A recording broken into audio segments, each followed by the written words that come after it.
Good evening everyone. Myself Vijay Kumar. मैं आज explain करने जा रहा हूँ मेंस्ट्रुअल साइकिल। मैं आपको बताऊंगा मेंस्ट्रुअल साइकिल क्या होता है। सबको आवाज़ क्लियर है? आवाज़ क्लियर है सबको?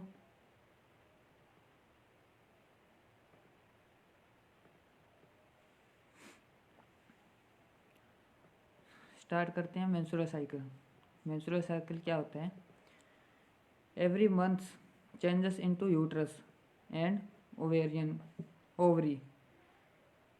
Every month changes into uterus and ovary. Ovary के अंदर एंड वॉइस नहीं आ रही?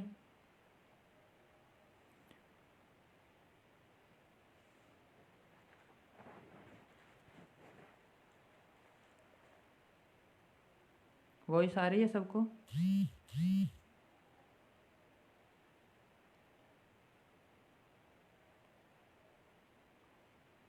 वॉइस आ रही है सबको?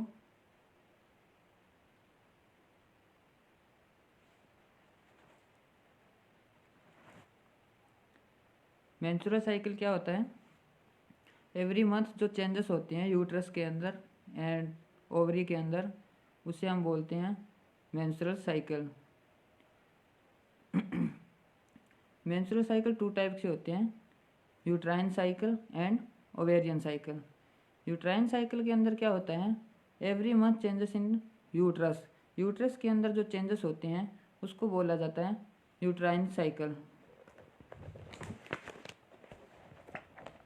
यूट्रस के अंदर जो चेंज किया जाता है, चेंजेस होता है, उसे बोला जाता है uterine cycle. Next ovarian cycle. Ovarian cycle किसे बोलते हैं? Every month changes into ovary. Ovary के अंदर जो एवरी मंथ चेंजेस होते हैं किस और उसे बोला जाता है ओवेरियन साइकिल, जिसके अंदर ओवम रिलीज होता है, ओवरी से ओवुलेशन होता है। Next uterine cycle. Uterine cycle क्या होता है? Uterine cycle is include into 4 phases. 4 phases के अंदर होता है यूट्राइन साइकिल। फर्स्ट फेजेस होती है menstrual phase, second proliferative phase, third secretary phase and fourth ischaemic phase. अलग अलग फेज के अंदर अलग अलग होता है। मेंस्ट्रुअल फेज के अंदर क्या होता है? लास्ट फेज होती है मेंस्ट्रुअल साइकिल की, जिसके अंदर यूट्राइन साइकिल की जो इसके अंदर जो एंडोमेट्रियम लेयर होती है वो सेट अप होती है। किसके कारण होती है? जिसके कारण ये होती है, एंडोमेट्रियम लेयर होती है जो सेट अप होने के कारण डिक्रीज प्रोजेस्टेरोन के हार्मोन के लेवल के डिक्रीज होने के कारण हो जाती है। नॉर्मल ड्यूरेशन क्या होती है इसकी? 2 से 6 दिन होती है। ठीक है, 2 से 6 दिन की एवरेज होती है, लेकिन एग्जैक्ट होती है 4 दिन की। ब्लड लॉस, कितना ब्लड लॉस होता है इसके अंदर? 20 से 80 ml नॉर्मल ब्लड एवरेज होती है इसकी ब्लड लॉस होने की, बट एग्जैक्ट 60 ml 60 ml जो ब्लड लॉस होता है।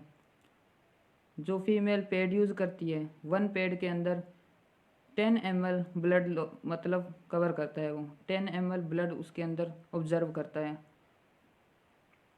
Next proliferative phase. Proliferative phase के अंदर क्या होता है? फॉलिकुलर फेज होती है जो ओवेरियन साइकिल की, जिसके अंदर हार्मोन एक्सक्रीट होता है। प्रोलिफरेटिव फेज के अंदर एस्ट्रोजन हार्मोन है जो एक्सक्रीट होता है। Regeneration of endometrium in proliferative phase. Proliferative phase के अंदर एस्ट्रोजन हार्मोन रिलीज होता है। इसकी ड्यूरेशन होती है 7 से 14 दिन। 7 से 14 दिन के अंदर मतलब 7वें दिन से लेकर 14 दिन के अंदर ये रिलीज किया जाता है। नेक्स्ट होती है सेक्रेटरी फेज। सेक्रेटरी फेज के अंदर क्या होता है? इसकी नॉर्मल ड्यूरेशन होती है 15 से 24 दिन की, 15वें दिन से लेकर 24वें दिन तक। जिसके अंदर 24वें दिन तक क्या होता है? जो luteal phase of ovarian cycle is stimulatory begin with secretary phase. Luteal phase होती है ओवेरियन की, जो स्टिमुलेशन विद प्रोजेस्टेरोन हार्मोन होता है उसको रिलीज़ करता है ये स्क्रीटरी फेज के अंदर। इसकी नॉर्मल ड्यूरेशन आपको बताइए 15 से 24 दिन, 15वें दिन से लेकर 24वें दिन तक होती है। Maximum level of progesterone is seen, कब तक प्रोजेस्टेरोन लेवल सीन होता है अपने 24वें दिन तक। 24वें दिन तक अपने प्रोजेस्टेरोन लेवल है जो हार्मोन अपने सीन किया जाता है। Next ischaemic phase. Ischaemic phase का नॉर्मल ड्यूरेशन होता है 25वें दिन से लेकर 28वें दिन तक। ठीक है, इसके अंदर क्या होता है, इसके अंदर होता है नॉर्मल ड्यूरेशन 25वें दिन से लेकर 28वें दिन तक होती है। Seen duration corpus luteum of fertilization is not occur. इसके अंदर क्या होता है, ओवम होता है जो वेट करता है, रिलीज होने के बाद वेट करता है स्पर्म की। अगर फर्टिलाइजेशन हो गया, ठीक है, तो वो फर्टिलाइजेशन पार्ट ऑफ कंसेप्शन में चला जाएगा। बट अगर फर्टिलाइजेशन नहीं हुआ है तो ओवम है जो वो उसका नॉर्मल होता है 24 दिन, मतलब 24 घंटे का होता है, एक दिन का होता है ओवम का। अगर स्पर्म उस तक पहुंच जाता है, नहीं पहुंच पाता है, फर्टिलाइजेशन नहीं होता है, तो जो प्रोजेस्टेरोन हार्मोन ओवम होता है वो डिसअपियर हो जाता है। मेन हार्मोन को क्या होता है इस्चेमिक फेज का, डिक्रीज प्रोजेस्टेरोन। प्रोजेस्टेरोन हार्मोन होते हैं वो डिक्रीज हो जाते हैं, जिसके कारण ओवम में जो डिसअपियर हो जाएगा। Next ovarian cycle.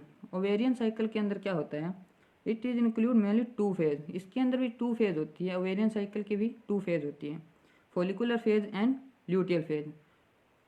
Follicular phase के अंदर क्या होता है, फॉलिकुलर फेज की नॉर्मल ड्यूरेशन होती है 7 दिन से लेकर 14 दिन तक की।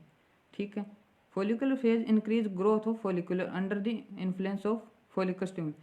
फॉलिकल स्टिमुलेटिंग हार्मोन होते हैं, उसके अंडर इन्फ्लुएंस, उसके अंडर रहकर जो ग्रोथ होती है फॉलिकल्स की, एंड फॉर्मेशन होते हैं ग्राफियन फॉलिकल्स। ठीक है, ग्राफियन फॉलिकल्स जो होते हैं वो आगे जाकर रप्चर करते हैं बाई ल्यूटिलाइजिंग हार्मोन को, release of secondary oocytes, secondary oocyte को रिलीज करते हैं, and formed corpus luteum. Corpus luteum होती है उसको वापस फॉर्मड करते हैं। Main hormone of follicular phase. Follicular phase के अंदर हार्मोन कौन होता है, मेन हार्मोन कौन सा हार्मोन है जो वर्क करता है, मेन हार्मोन होता है एस्ट्रोजन। एस्ट्रोजन हार्मोन होता है जो इसके अंदर फॉलिकुलर फेज के अंदर मेन वर्क करता है। ल्यूटियल फेज के अंदर क्या होता है, ल्यूटियल फेज जो होता है उसकी नॉर्मल ड्यूरेशन होती है after 15 days to 24th days तक। 15वें दिन से लेकर 24वें दिन तक इसकी नॉर्मल ड्यूरेशन होती है। After rupture of Graafian follicle continuous creates progesterone. Follicle Graafian follicles है जो वो रप्चर हो जाते हैं ना, उसके बाद जो कंटिन्यू रखता है ल्यूटियल फेज, ल्यूटियम है, कॉर्पस ल्यूटियम है जो वो कंटिन्यू रखता है प्रोजेस्टेरोन हार्मोन को, रिलीज करता है। वो प्रोजेस्टेरोन हार्मोन है जो स्क्रीट करता है उसको। Main hormone of luteal phase. Luteal phase कौन सा हार्मोन है जो स्क्रीट करती है, वो होता है प्रोजेस्टेरोन। आगे नोट है इसके अंदर, ovulation is occur at 14 days prior to next menstrual. Ovulation है जो वो रिलीज होता है नेक्स्ट मेंस्ट्रुअल साइकिल आनी है, जो नेक्स्ट मेंस्ट्रुअल साइकिल आनी है उससे 14 दिन पहले जो रिलीज होता है ओवम। नेक्स्ट मेंस्ट्रुअल साइकिल से 14 दिन पहले ओवम रिलीज होता है। Maximum temperature are seen during secretory. जब ओवम रिलीज होता है ना, तो मतलब फीमेल के अंदर मैक्सिमम टेम्परेचर उसका देखा जाता है, एक्सक्रीट होता है, टेम्परेचर बहुत इंक्रीज हो जाता है उसका। मिनार्की। मिनार्की क्या होता है, being first menstrual cycle, first menstrual period होता है जो, उसे बोला जाता है मिनार्की। इसका नॉर्मल एज होता है 13 साल से लेकर 16 साल तक, ये एज तक। ठीक है, प्रिकॉशियस प्यूबर्टी। प्रिकॉशियस प्यूबर्टी क्या होता है, जो मेंस्ट्रुअल साइकिल है उसकी एज होती है 13 साल से लेकर 16 साल। फर्स्ट मेंस्ट्रुअल पीरियड जो आता है मिनार्की बोला जाता है जिसे, उसे जो पुबर्टी एज स्टार्ट हो जाती है। ठीक है, जो प्रीकॉशियस पुबर्टी होती है 10 साल से पहले, बिफोर 10 ईयर। 10 साल से पहले जिसको मेंस्ट्रुअल पीरियड आना स्टार्ट हो जाता है उसे बोला जाता है precocious puberty. Next, delayed puberty. Delayed मतलब आगे हो जाना। 13 साल से 16 साल की एज बताइए आपको मैंने, नॉर्मल जो मीनार्की आनी है, ठीक है। बट इसके अंदर क्या होता है, डिलेड हो जाती है।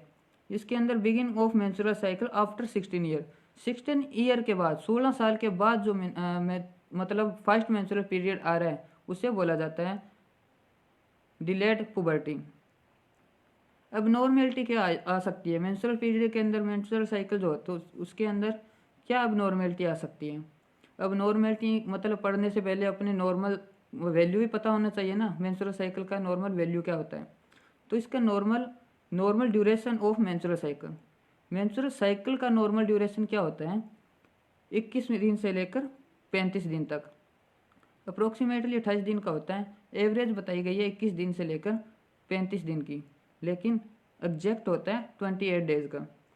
Normal duration of menstrual phase, पहले अपने मेंस्ट्रुअल साइकिल का फेज मतलब ड्यूरेशन देखा था, अभी अपने देखें normal duration of menstrual phase. Phases कितना मतलब कितने दिन तक होता है, 2 से 4 दिन, 2 से 6 दिन का मतलब एवरेज माना जाता है इसे, बट होता कितने दिन का है, एग्जैक्ट 4 डेज का होता है।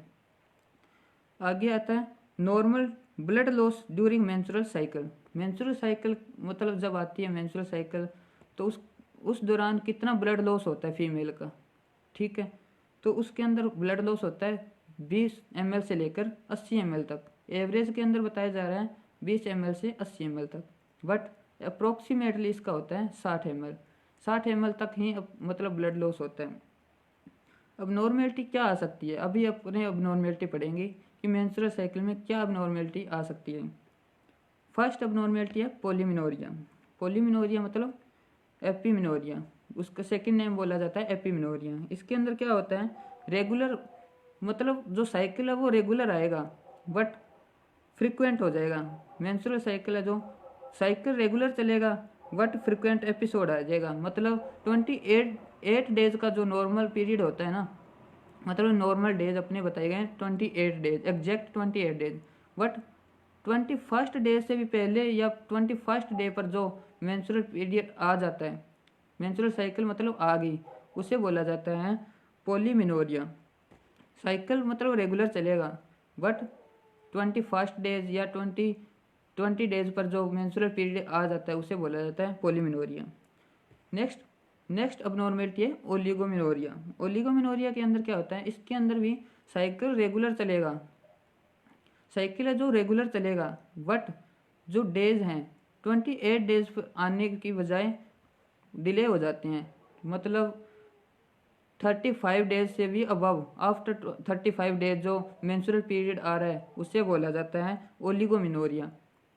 20 डेज का मतलब पीरियड होता है, उसके बाद 35 डेज से भी आफ्टर आ रहा है, उसके बाद आ रहा है, उसे बोला जाता है ओलिगोमिनोरिया। नेक्स्ट अब नॉर्मेलिटी आती है मेनोरेजिया। मेनोरेजिया के अंदर क्या होता है, menstrual blood is more then 80 मतलब 80 ml। जो मेंस्ट्रुअल पीरियड के अंदर ब्लड लॉस हो रहा है वो 80 ml तक की मतलब मोर देन 80 ml होगा, but menstrual phase is more then 6 days. जो मेंस्ट्रुअल पीरियड है जो 6 डेज तक, फेज है जो 6 डेज तक रहेगा, रेगुलर रहेगा, इसे बोला जाता है मेनोरेजिया। नेक्स्ट मेनोमेटोरेजिया। मेनोमेटोरेजिया के अंदर क्या होता है, ब्लड भी 80 ml से अबव मतलब ज़्यादा लॉस हो रहा है, ठीक है। Menstrual phase is more then 6 days, same वही हो गया, ठीक है। बट इसके अंदर क्या होता है, साइकिल है जो वो इरेगुलर आ रही है। मेनोरेजिया के अंदर साइकिल रेगुलर आ रही है बट मेनोमेटोरेजिया के अंदर क्या है, साइकिल है वो इरेगुलर हो रही है। नेक्स्ट आ रहा है मेटोरेजिया। मेटोरेजिया के अंदर क्या होता है, irregular time bleeding, but amount of blood is less, loss is normal. Bleeding है जो इरेगुलर हो रही है, ठीक है। टाइम पर आर नॉर्मल चल रही है साइकिल बट जो ब्लीडिंग है वो इरेगुलर हो रही है, रुक कर मतलब ब्लीडिंग हो रही है उसको, मतलब प्रॉपर ब्लीडिंग नहीं हो रही। Next hypomenorrhoea. हाइपोमेनोरिया के अंदर क्या होता है, रेगुलर टाइम ब्लीडिंग, जो ब्लीडिंग है वो रेगुलर टाइम पर हो रही है। What amount of blood loss, loss जो ब्लड लॉस हो रहा है वो लेस देन 20 ml, 20 ml से भी लेस अमाउंट में ब्लड लॉस हो रहा है, उसे बोला जाता है हाइपोमिनोरिया। लेकिन एक हाइपोमिनोरिया के अंदर एक और है, ये साइकिल है जो सिर्फ 2 दिन के लिए रुकी रहेगी, 2 दिन रहेगी, नहीं तो लेस देन 2 days, 1 दिन या 2 दिन, बस इससे ज़्यादा साइकिल नहीं चलेगी। डिस्मिनोरिया, डिस्मिनोरिया के अंदर क्या होता है, spasmodic painful menstrual cycle, spasmodic painful menstrual cycle हो जाएंगे। स्पाज्मोडिक मीन्स होता है जैसे फीमेल के ना मरोड़े खाकर जो दर्द होता है ना, उसे बोला जाता है स्पाज्मोडिक, मतलब पेन बोला जाता है, ठीक है। स्पाज्मोडिक पेनफुल मेंस्ट्रुअल साइकिल हो जाएगा उसको। ये भी आगे 2 टाइप्स का होता है। DUB, dysfunctional uterine bleeding. Dysfunctional uterine bleeding क्या होता है, excessive menstrual blood less loss without any clinical causes, मतलब कोई clinical without clinical causes menstrual cycle आ रही है, ठीक है, एक्सेसिव ब्लड लॉस हो रहा है, उसे बोला जाता है डिसफंक्शनल यूट्राइन ब्लीडिंग। नेक्स्ट आता है सूडोमिनोरिया। सूडोमिनोरिया किसे बोला जाता है, सूडोमिनोरिया बोला जाता है फॉल्स मेंस्ट्रुएशन को, जो मेंस्ट्रुएशन है ट्रू मेंस्ट्रुएशन नहीं, फॉल्स मेंस्ट्रुएशन को बोला जाता है सूडोमिनोरिया।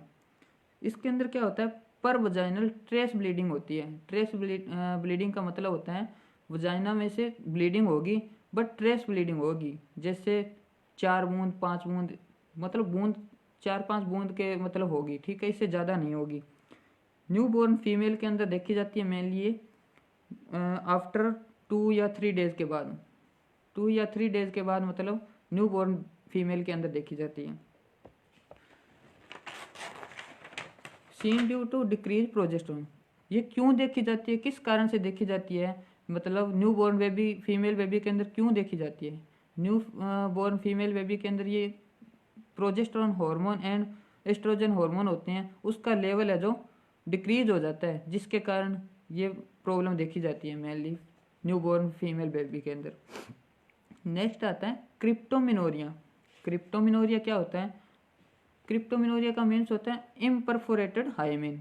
जो वजाइना हाइमेन होता है ना वो इम्परफोरेटेड होता है, पूरा परफोरेट नहीं होता है, जिसके कारण क्रिप्टोमिनोरिया की प्रॉब्लम आती है। Menstrual like symptom, menstrual like symptoms show होते हैं बट वजाइनल जो एक्सटर्नल वजाइनल ब्लीडिंग है वो नहीं देखी जाती उसके अंदर, क्योंकि उसके अंदर इनपरफोरेटेड हाइमेन होने के कारण एक्सटर्नल वजाइनल ब्लीडिंग नहीं होगी बट साइन सिम्टम शो होंगे फीमेल के। नेक्स्ट आता है एमिनोरिया। एमिनोरिया क्या होता है, absence of menstrual cycle constituent, मतलब 6 मंथ, 6 मंथ तक एब्सेंस हो जाती है। मेंस्ट्रुअल साइकिल है जो 6 मंथ तक एब्सेंट हो जाती है, 6 मंथ तक उसको मेंस्ट्रुअल साइकिल नहीं आती।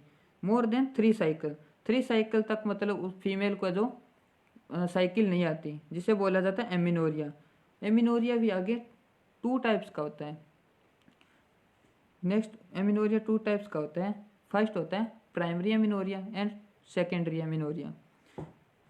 प्राइमरी एमिनोरिया के अंदर क्या होता है, प्राइमरी एमिनोरिया जो होता है ना, a female of more than 16 year, जब फीमेल 16 साल हो जाती है या मोर देन अबव 16 साल से भी ऊपर हो जाती है, बट उसको हिस्ट्री ऑफ मेंस्ट्रुअल, कोई भी मेंस्ट्रुअल हिस्ट्री नहीं होती, प्रीवियस मेंस्ट्रुअल हिस्ट्री, तब तक कोई मेंस्ट्रुअल हिस्ट्री नहीं होती उसकी, मतलब 16 साल से भी ऊपर हो चुकी है फीमेल बट उसको अभी तक कोई भी मेंस्ट्रुअल साइकिल नहीं आई, जिसे बोला जाता है primary amenorrhoea. Most common cause क्या होता है इसके अंदर, टर्नर सिंड्रोम। टर्नर सिंड्रोम में most common mono chromosomal abnormality, 23 number pair की जो क्रोमोजोमल अबनॉर्मेलिटी होती है ना फीमेल के अंदर, उसकी वजह से मतलब टर्नर सिंड्रोम हो जाता है फीमेल के अंदर, जिसके कारण एमिनोरिया होने की प्रॉब्लम होती है। नेक्स्ट आता है सेकेंडरी एमिनोरिया। सेकेंडरी एमिनोरिया क्या होता है, ये भी आगे 2 टाइप्स का होता है। सेकेंडरी एमिनोरिया भी आगे 2 टाइप्स का होता है, pathological secondary amenorrhoea and physiological secondary amenorrhoea. Pathological मतलब सेकेंडरी एमिनोरिया है वो क्या होता है, it is develop due to any pathology in body, मतलब किसी मतलब बॉडी की पैथोलॉजी के कारण होता है। इसके अंदर फर्स्ट आता है पीसीओडी। पीसीओडी की फुल फॉर्म होती है पॉलीसिस्टिक ओवेरियन डिजीज। पीसीओडी की फुल फॉर्म होती है पॉलीसिस्टिक ओवेरियन डिजीज। इसे नेक्स्ट नाम से बोलते हैं Stein Leventhal syndrome. Stein Leventhal syndrome. Multiple इसके अंदर क्या होता है, जो ओवरी होती है ना उसके अंदर मल्टीपल सिस्ट फॉर्मेशन हो जाते हैं। कोर्टेक्स पार्ट के अंदर, ओवरी का कोर्टेक्स पार्ट होता है ना उसके अंदर सिस्ट फॉर्मेशन हो जाती है, बहुत ज़्यादा सिस्ट बन जाते हैं जिसके कारण ओवम रिलीज नहीं होता है और फीमेल को अंदर मेंस्ट्रुअल साइकिल की प्रॉब्लम आ सकती है। नेक्स्ट आता है Sheehan's disease syndrome. Sheehan's syndrome क्या होता है, develop due to ischaemic necrosis of interior pituitary gland. जो इंटीरियर पिट्यूटरी ग्लैंड होती है ना उसके अंदर क्या होता है, टिश्यू डैमेज हो जाते हैं। इस्चेमिक नेक्रोसिस मतलब टिश्यू है जो डैमेज हो जाते हैं जिसके कारण फीमेल के अंदर हार्मोन रिलीज नहीं होंगे, ना ही उसके अंदर ओवम रिलीज होगा, जिसके कारण फीमेल के अंदर मेंस्ट्रुअल पीरियड के आने की प्रॉब्लम आ सकती है। नेक्स्ट आता है Asherman's sign syndrome. Asherman's syndrome क्या होता है, यूट्राइन की प्रॉब्लम होती है। It is develop due to intra uterine adhesion of uterine wall due to infection. जो यूट्रस होता है उसके अंदर किसी तरह की इन्फेक्शन हो जाती है या टिश्यू फॉर्मेशन होते हैं उसके कारण इंट्रा यूट्राइन लाइफ के अंदर, ठीक है, तो उसको जो मिनार्की प्रॉब्लम आती है, मेंस्ट्रुअल पीरियड के अंदर प्रॉब्लम आती है आगे जाकर, मतलब कोई मतलब ओम रिलीज नहीं होगा, उसके अंदर कोई प्रोजेस्टेरोन एस्ट्रोजन हार्मोन रिलीज नहीं होगा जिसके कारण एमिनोरिया सेकेंडरी एमिनोरिया की प्रॉब्लम आ सकती है।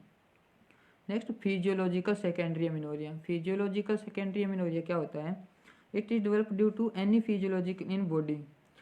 फिजियोलॉजिकल चेंजेस के कारण भी बॉडी के अंदर एमिनोरिया की प्रॉब्लम आ सकती है। Increase prolactin hormone. जो प्रोलैक्टिन हार्मोन होते हैं वो इंक्रीज हो जाते हैं, किसके कारण इंक्रीज किसके कारण हो सकते हैं, exclusive breast feeding is continuous created. जो ब्रेस्ट फीडिंग करवाती है मदर, ठीक है, इसके कारण उसके अंदर जो क्या है स्क्रीट होते हैं, इंक्रीज प्रोलैक्टिन लेवल है जो फीमेल का वो इंक्रीज हो जाता है जिसके कारण इंटीरियर पिट्यूटरी ग्लैंड होती है, पिट्यूटरी ग्लैंड के कारण इंटीरियर पिट्यूटरी ग्लैंड जो हार्मोन रिलीज नहीं करती progesterone and estrogen and block कर देती है follicle stimulating and luteinizing hormone and GnRH hormone होते हैं, उनको गोनाडोट्रोपिन रिलीजिंग हार्मोन है जो उनको स्टॉप कर देती है, ब्लॉक कर देती है एक्सक्रीशन को, जिसके कारण मेंस्ट्रुअल प्रॉब्लम आ सकती है। नेक्स्ट आता है pregnancy. Amenorrhoea is seen due to continuous level increase level is progesterone. Progesterone hormone है उसका लेवल है जो इंक्रीज कर देती है जिसके कारण प्रेगनेंसी और एमिनोरिया होने की प्रॉब्लम आ सकती है। Next menopause. मेनोपॉज क्या होता है, फीमेल के अंदर आफ्टर 45 ईयर जो मेंस्ट्रुअल पीरियड है वो मतलब कम्प्लीटली मतलब स्टॉप हो जाते हैं, उसके बाद फीमेल को मतलब मेंस्ट्रुअल पीरियड नहीं आते, जिसको बोला जाता है menopause. Due to hormone imbalance, hormone imbalance के कारण उनको मेनोपॉज की प्रॉब्लम हो जाती है, मेनोपॉज हो जाता है, इसके कारण भी एमिनोरिया हो सकता है, मेंस्ट्रुअल साइकिल रुक सकते हैं। नेक्स्ट है most common cause of secondary amenorrhoea. Secondary amenorrhoea का मोस्ट कॉमन कॉज क्या होता है, पॉलीसिस्टिक ओवेरियन डिजीज, PCOD, जो आपको बताया था ना पॉलीसिस्टिक ओवेरियन डिजीज, उसे बोला जाता है amenorrhoea, secondary amenorrhoea. Next menstrual cycle complete हुआ, नेक्स्ट आता है ब्रेस्ट सेल्फ एग्जामिनेशन। फीमेल है जो ब्रेस्ट सेल्फ एग्जामिनेशन कैसे करती है। Main purpose of breast self examination का क्या होता है, early detection and screening of breast cancer. Main purpose होता है ब्रेस्ट सेल्फ एग्जामिनेशन का कि अपने कैंसर मतलब ब्रेस्ट कैंसर की स्क्रीनिंग करते हैं। ब्रेस्ट सेल्फ एग्जामिनेशन के द्वारा अपने ब्रेस्ट कैंसर की स्क्रीनिंग ऑब्जर्व की जाती है। Breast self examination is done every month during bathing. Breast self examination है जो फीमेल को एवरी मंथ करना चाहिए, जिसके कारण फीमेल को कैंसर की स्क्रीनिंग और कैंसर का पता लगता रहे, उसी को किसी भी तरह की कोई कैंसर तो नहीं, किसी तरह की कोई प्रॉब्लम तो नहीं आ रही ब्रेस्ट। पेशेंट पोजीशन क्या होनी चाहिए ब्रेस्ट सेल्फ एग्जामिनेशन के अंदर? Standing position with one hand behind the head. Standing position के अंदर पेशेंट खड़ा होना चाहिए, विद वन हैंड उसका जो पीछे की तरफ होना चाहिए, हेड के पीछे होना चाहिए, और जो नेक्स्ट हैंड है उसके साथ ब्रेस्ट सेल्फ एग्जामिनेशन किया जा सकता है। Best time for perform breast self examination. Breast self examination है जो उसका बेस्ट टाइम क्या होता है? 7 to 10 days of menstrual cycle. जब मेंस्ट्रुअल साइकिल आती है ना, उससे बाद में, मतलब 7th या 10th डेज बाद, ठीक है, ब्रेस्ट सेल्फ एग्जामिनेशन का परफॉर्म करने का टाइम पीरियड होता है। लेकिन इसका जो होता है एग्जैक्ट टाइम 3 डेज, मतलब मेंस्ट्रुअल साइकिल के 3 दिन बाद भी आप मतलब ब्रेस्ट सेल्फ एग्जामिनेशन कर सकते हो। Technique of breast self examination. Breast self examination होती है, उसकी टेक्निक क्या होती है? Circular technique. पेशेंट को खड़ा करके, मतलब स्टैंडिंग पोजीशन के अंदर खड़ा होकर patient central to peripheral, central position से लेकर पेरिफेरल तरफ लेके जाना है सर्कुलेटरी मोशन के अंदर। ब्रेस्ट सेल्फ एग्जामिनेशन जो करना है सेंट्रल पेरिफेरल से लेकर और एक्सटर्नल पेरिफेरल तक, सेंट्रल टू पेरिफेरल तक। नेक्स्ट क्या करना है? पेरिफेरल टू सेंटर, मतलब बाहर से अंदर की तरफ रोटेट सर्कुलेशन मोड के अंदर लेके आना है। Beds technique. बेड्स टेक्निक क्या होती है? किनारों से लेकर, ठीक है, किनारों से लेकर पालपेट किया जाता है। जो ब्रेस्ट होता है उसके किनारे होते हैं ना, उनको पालपेट करके ब्रेस्ट सेल्फ एग्जामिनेशन किया जाता है, जिसे बोला जाता है beds techniques. Next vertical. Vertical क्या होता है? मसाज की जाती है ऊपर से, मतलब नीचे की साइड से ऊपर की साइड, जिसे बोला जाता है वर्टिकल्स, ठीक है। Most common technique use in breast self examination. Breast self examination है जो, उसके अंदर मोस्ट कॉमन कौन सी टेक्निक यूज की जाती है? इसके अंदर मोस्ट कॉमन टेक्निक है जो यूज की जाती है, उसे बोला जाता है सर्कुलेटरी टेक्निक। सर्कुलर मोशन के अंदर सर्कुलर टेक्निक होती है ना, उसके द्वारा जो ब्रेस्ट सेल्फ एग्जामिनेशन किया जाता है, मोस्ट कॉमन टेक्निक यही मानी जाती है। In female is 20 to 40 year of age breast self exam perform every year. जो फीमेल है 20 साल से लेकर 40 साल तक की जो फीमेल है, उनको एवरी ईयर बाय गायनेकोलॉजिस्ट, मतलब गायनेकोलॉजिस्ट को एवरी ईयर, हर साल, मतलब गायनेकोलॉजिस्ट को चेक करवाना चाहिए। हर साल उनको ब्रेस्ट सेल्फ एग्जामिनेशन गायनेकोलॉजिस्ट है उनसे मतलब एग्जामिन करवाना चाहिए, उनसे राउंड करके उनको परफॉर्म करना चाहिए हर ईयर के बाद। If female is more 40 year of age breast self exam perform every year. वही आ गया, गायनेकोलॉजिस्ट को मतलब पास जाकर उनसे परफॉर्म करवाना चाहिए ब्रेस्ट सेल्फ एग्जामिनेशन है जो, मतलब उनको ओवेरियन, मतलब जो कैंसर है, ब्रेस्ट कैंसर है, उनके अंदर कोई प्रॉब्लम ना आए, ब्रेस्ट के अंदर कोई कैंसर की प्रॉब्लम ना हो, इसलिए वो एवरी मंथ उनको करना चाहिए, ब्रेस्ट सेल्फ एग्जामिनेशन करना चाहिए। If female is more than 40 year mammography and perform every 1 year. हर साल बाद फीमेल को, जो 40 साल अबव हो गई है फीमेल, आफ्टर 4 ईयर, मोर देन 40 साल, ठीक है, उन फीमेल को क्या करना चाहिए? तो मेमोग्राफी करवानी चाहिए, ब्रेस्ट की मेमोग्राफी करवानी चाहिए। ब्रेस्ट सेल्फ एग्जामिनेशन हो गया, उसके बाद मेमोग्राफी हर ईयर उनको, मेमोग्राफी हर साल मेमोग्राफी करनी चाहिए, जिसके अंदर अपनी जो ब्रेस्ट कैंसर है उसका अपने पता लगता रहे कि कहीं फीमेल को ब्रेस्ट कैंसर तो नहीं हो रहा। ठीक है, आज का टॉपिक एंड होता है। Thank you.